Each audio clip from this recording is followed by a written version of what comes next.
یہ سن 657 عیسوی کا وقت تھا جب اسلامی دنیا ایک نازک موڑ پر کھڑی تھی۔ حضرت علی ابن ابی طالب اور معاویہ ابن ابی سفیان ایک دوسرے کے مد مقابل تھے۔ یہ وہ موقع تھا جب ایک عظیم جنگ کی بنیاد پڑی جو جنگ صفین کے نام سے مشہور تھی۔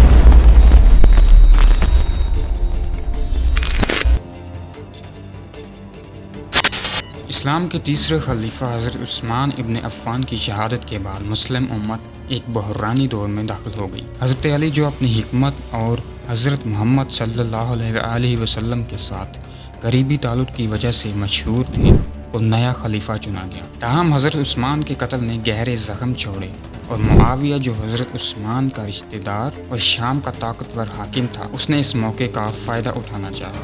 حضور صلی اللہ علیہ وسلم نے فرمایا تھا کہ میری سنت کو سب سے پہلے بنو امیہ کے خاندان سے ایک شخص تبدیل کرے گا، اور وہ شخص معاویہ تھا۔ معاویہ وہ ہے جسے حضور صلی اللہ علیہ وسلم نے بددعا دی تھی۔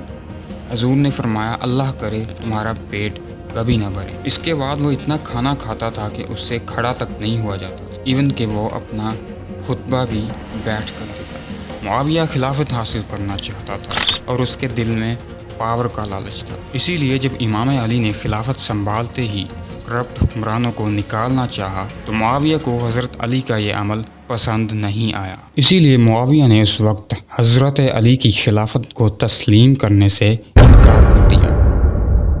اس نے اس بات کا بہانہ بنایا کہ حضرت عثمان کے قاتلوں کو جب تک سزا نہیں دی جائے گی، حضرت علی خلافت کو سنبھال نہیں سکتے۔ اس کے بعد تو سب سے پہلے امام علی نے معاویہ کو سمجھانے کی کوشش کی، اور اس کے بعد ایسی صورتحال پیدا ہوئی جو جلد ہی جنگ کی شکل اختیار کر گئی۔ صحرائے عرب کی شدید گرمی میں حضرت علی اور معاویہ کے لشکر دریائے فرات کے قریب ایک دوسرے کے آمنے سامنے تھے۔ یہ محض تلواروں کی جنگ نہیں تھی، بلکہ نظریات کا ٹکراؤ تھا، اور دونوں فریقین کا ماننا تھا کہ وہ اسلام کی حقیقی روح کو برقرار رکھنے کے لیے لڑ رہے ہیں، لیکن معاویہ کا مقصد کچھ اور تھا۔ کئی دنوں تک یہ جنگ جاری رہی اور کوئی واضح فاتح سامنے نہیں آیا۔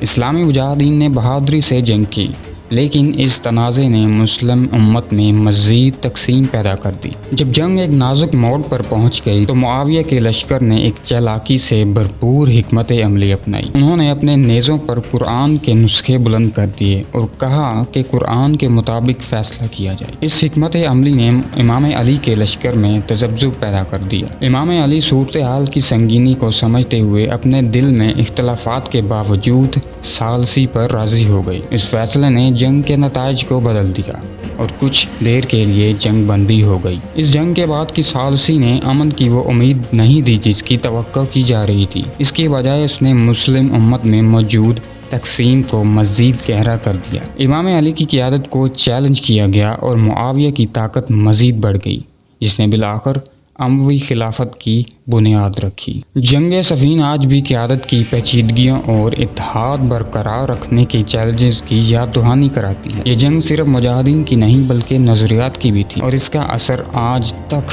تاریخ میں گونجتا ہے۔ تو ناظرین، یہ تھی جنگ صفین کی چھوٹی سی داستان، ایک ایسی جنگ جس نے اسلامی تاریخ کا رخ ہی موڑ دیا، اور یہ ہمیں یاد دلاتی ہے کہ اختلافات کے وقت حکمت اور اتحاد ہی سب سے بڑی خوبیاں ہیں۔ امید ہے آپ کو یہ چھوٹی سی انفارمیشن پسند آئی ہوگی۔ اگر آپ مزید جنگ صفین کے بارے میں جاننا چاہتے ہیں تو کمنٹس میں اپنی رائے دیجیے گا۔ تب تک کے لیے اللہ حافظ۔